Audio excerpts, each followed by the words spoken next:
Hi students, good morning all of you. In this day, we are studying about the quantum number. We also study about the principal quantum number and azimuthal quantum number. But today we are going to discuss about the magnetic quantum number. What do you mean by the magnetic quantum numbers? Dear students, magnetic quantum numbers tells about the orientation of electrons, how two electrons are oriented. Magnetic quantum number is denoted as ML. ML. This is the magnetic quantum number. It gives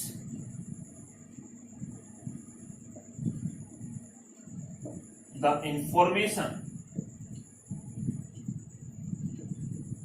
It gives the information about the spatial orientation. About the spatial orientation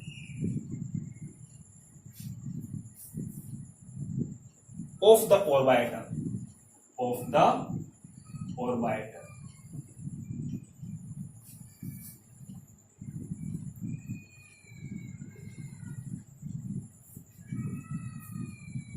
With respect to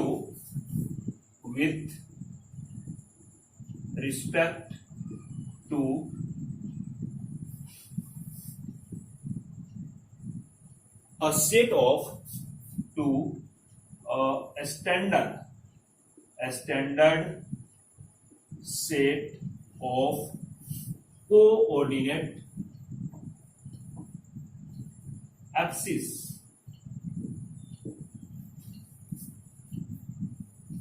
students, orbitals के बारे में हम लोग जानते हैं कि आपका s orbital होता है, p orbitals, d orbitals, f orbitals. ठीक है, तो इस s ऑर्बिटल का ओरिएंटेशन कैसे होता है? s का जो शेप होता है पहले हम लोग स्टडी कर चुके हैं कि ये आपका क्या होता है, स्फेरिकल होता है. इसमें इस स्फेरिकल में अगर मैक्सिमम इलेक्ट्रॉन फाइंडिंग रहता है, maximum electron of probability of finding, this is known as the orbitals.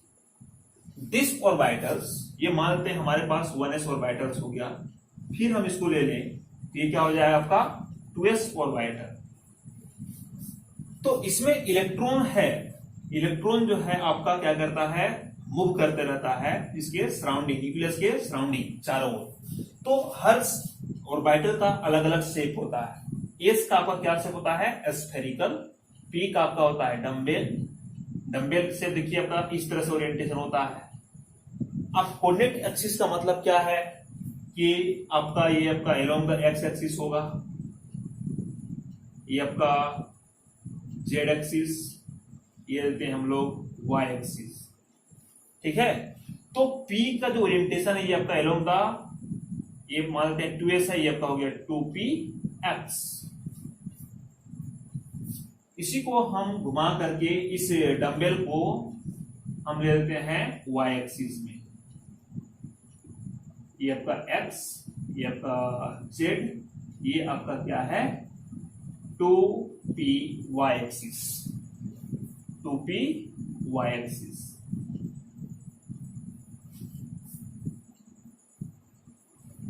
फिर ये है आपका 2px, 2py.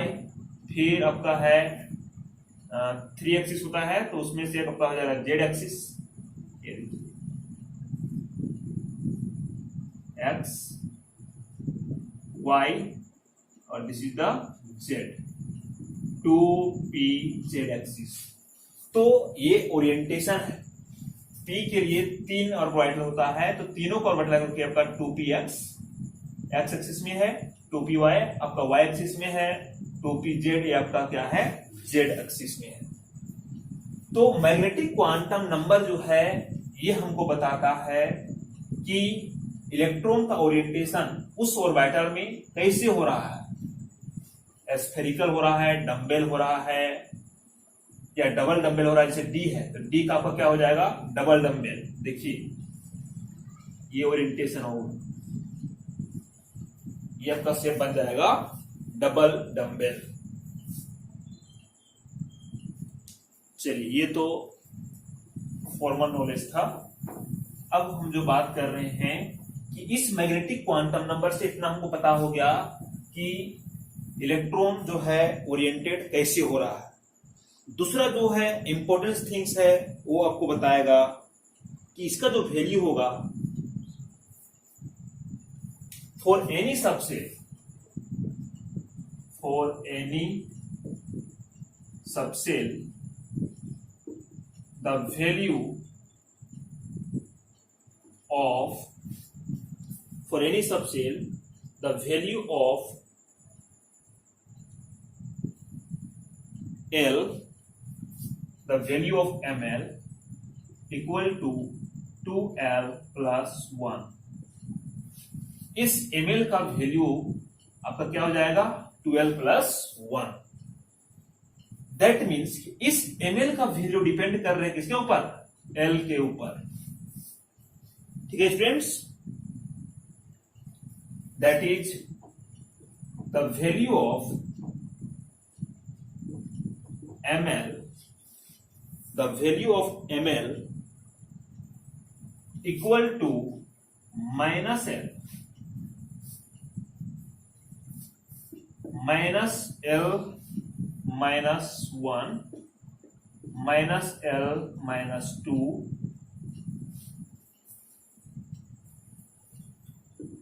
0 1 2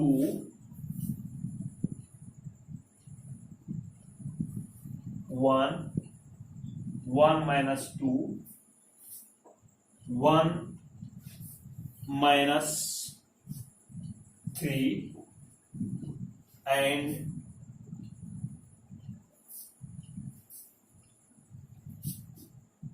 L minus 1 and last L, that is minus L 0 to minus L 0 to plus L। ये total value होगा किसका, ml के बराबर होगा।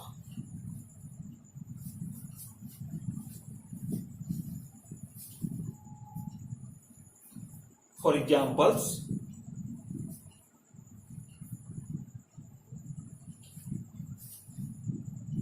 Value of L equal to 0, तो ml का वैल्यू आपका हो जाएगा 1।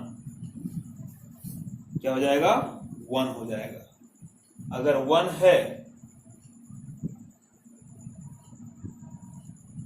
0 है तो वैल्यू आपका ml क्या हो जाएगा 0, सॉरी L का वैल्यू है आपका 1, तो ml का वैल्यू हो जाएगा -1 0 प्लस 1।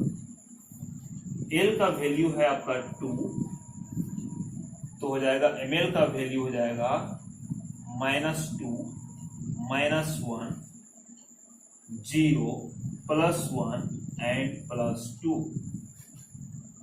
देखिए स्टूडेंट्स, समझ में आ रहा है ना। अगर L का वैल्यू 3 है तब ml का वैल्यू हो जाएगा -3 -2 -1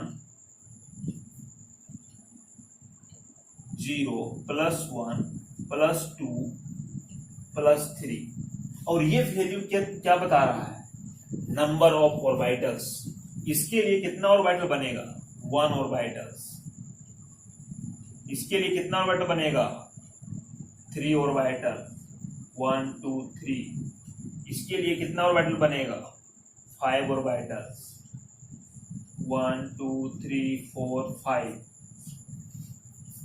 और इसके लिए कितना ऑर्बिटल बनेगा, ये आपका बनेगा 7 ऑर्बिटल्स, 1 2 3 4 5 6 7 ऑर्बिटल्स।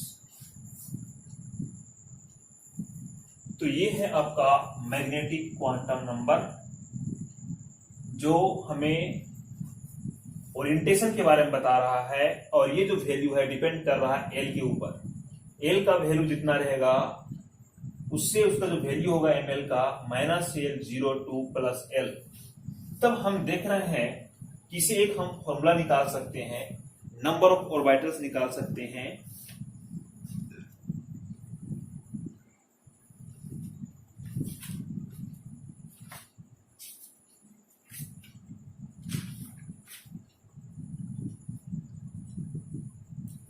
That is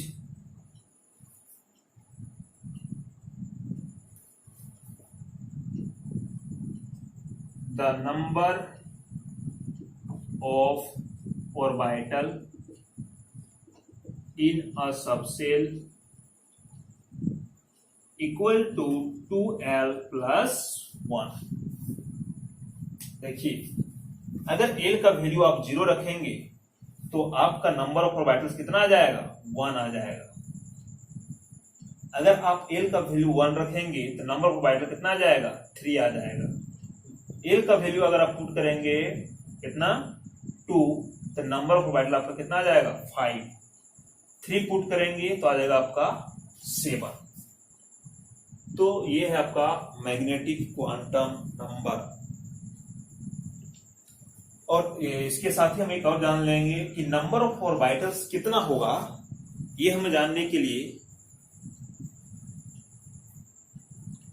किसी सेल में कितना होगा उसके लिए क्या फॉर्मूला था, n²।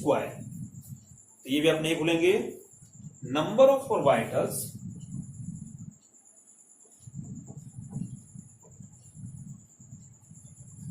In a cell equal to n²। तो ये सेल का पता किस चलेगा, ये सेल का पता चलेगा हमको n से। ठीक है, ये आपका देखिए क्या हो गया, ये आपका है 0 है तो 0 है तो आपका हो गया आपका 1s। L का वैल्यू अगर है 1 तो ml का वैल्यू आपका -1 0 प्लस 1। तो ये आपको बता रहा है 1 मतलब आपका क्या हो गया p, तो आपका d, और 3 आपका हो गया आपका f ऑर्बिटल्स। ओके स्टूडेंट्स, अब हम बात कर रहे हैं फोर्थ क्वांटम नंबर के बारे में, जो क्या होता है, स्पिन क्वांटम नंबर। यहां तक किसी को कोई दिक्कत नहीं होना चाहिए, नो प्रॉब्लम।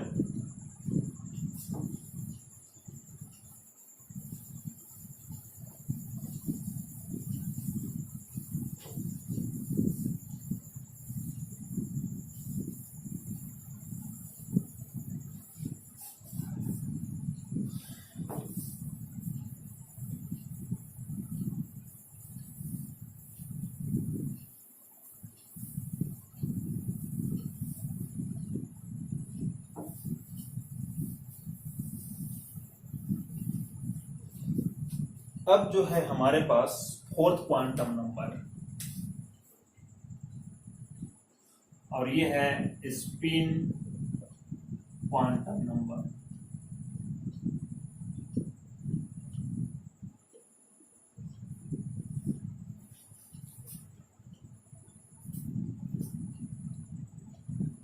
ये फोर्थ क्वांटम नंबर है spin quantum number. Generally spin quantum number को हम लोग m और s से डिनोट करते हैं। देखिए सिंपल अगर हम बात करें तो जो प्लैनेट्स है वो सन के क्या करता है, सराउंडिंग रिवॉल्व करता है, और ये जो प्लैनेट है ये अपना एक्सिस में भी वो क्या करता है, मूव करता है। इस प्लैनेट के सन के चारों ओर मूव करने के बाद ये आपका क्या है, सन है, और इस सन के सराउंडिंग जो भी यहां पर प्लैनेट है वो क्या कर रहे हैं, रिवॉल्व कर रहे हैं, और ये जो प्लैनेट है ये भी अपना एक्सिस में क्या कर रहे हैं, मूव कर रहे हैं एक्सिस में। तो ठीक उसी प्रकार से आप सोचिए कि जो इलेक्ट्रॉन है, इलेक्ट्रॉन ये न्यूक्लियस के सराउंडिंग क्या कर रहे हैं, मूव कर रहे हैं। तो ये इलेक्ट्रॉन भी अपना एक्सिस में क्या कर रहा है, मूव कर रहा है। सराउंडिंग, उसके क्या कर रहा है, सराउंडिंग उसका मूव कर रहा है, इलेक्ट्रॉन चारों ओर क्या कर रहे हैं, मूव कर रहे हैं। तो ये जो इलेक्ट्रॉन्स हैं इस न्यूक्लियस के चारों ओर ये दो तरह से मूव कर रहे हैं, एक आपका क्लॉकवाइज डायरेक्शन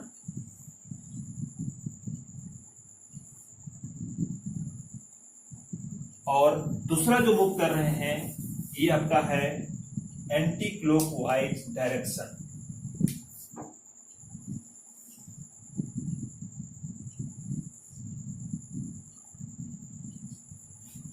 तो इस क्लॉकवाइज के लिए हम लोग यूज करते हैं ड्यूरेशन प्लस हाफ, और इस एंटी क्लॉकवाइज के लिए जो ऑर्बिटल में इलेक्ट्रॉन भरते हैं उसके लिए हम यूज करते हैं माइनस हाफ। क्लॉकवाइज के लिए प्लस हाफ, एंटी क्लॉकवाइज के लिए माइनस हाफ। या इसको आप एरो स्पिन अप यूज कर सकते हैं या स्पिन डाउन। तो किसी ऑर्बिटल्स में इलेक्ट्रॉन जो है सेम डायरेक्शन में हम नहीं भर सकते, इसलिए आपका क्या है, ऑर्बिटल्स है। तो इस ऑर्बिटल में मैक्सिमम हम 2 इलेक्ट्रॉन भर सकते हैं और दोनों इलेक्ट्रॉन हम ये पैरेलल स्पिन में नहीं भर सकते हैं, क्योंकि अगर पैरेलल होगा तो रिपेल हो जाएगा। इसलिए इस ऑर्बिटल में क्या करेंगे, ये 100 क्या है, रॉन्ग है। इस ऑर्बिटल में इलेक्ट्रॉन जो है आप एक का क्लॉकवाइज डायरेक्शन होगा और एक आपका क्या होगा, एंटी क्लॉकवाइज डायरेक्शन होगा students.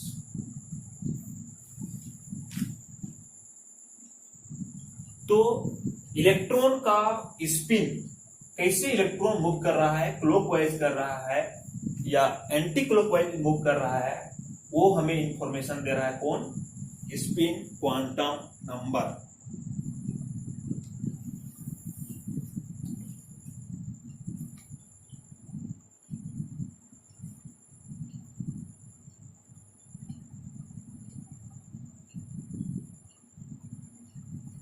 It refers to orientation of the spin of electron।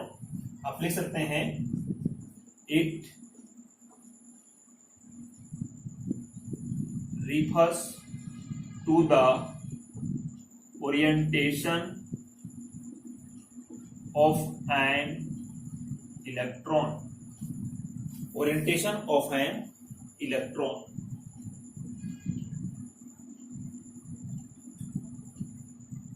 That is clockwise or anti-clockwise, that is clockwise or anti-clockwise।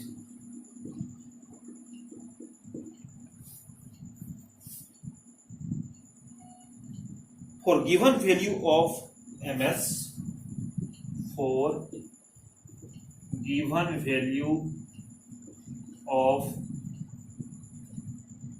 ms equal to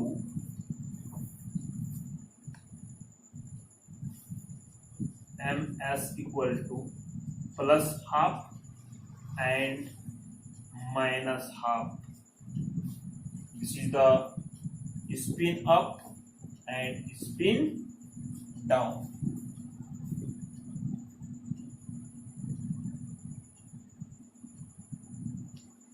तो ये है आपका spin quantum number.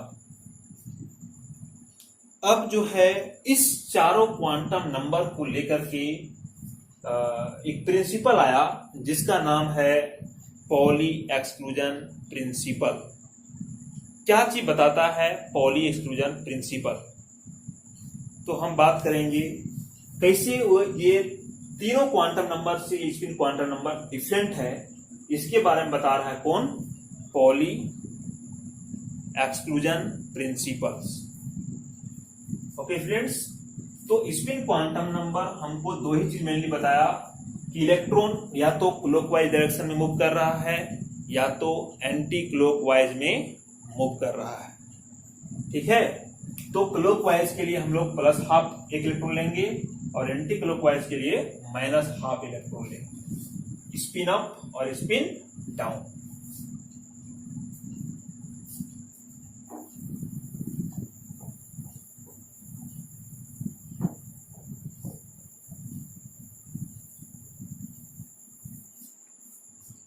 Okay students, thank you. फिर हम बात करेंगे poly exclusion principles. Bye.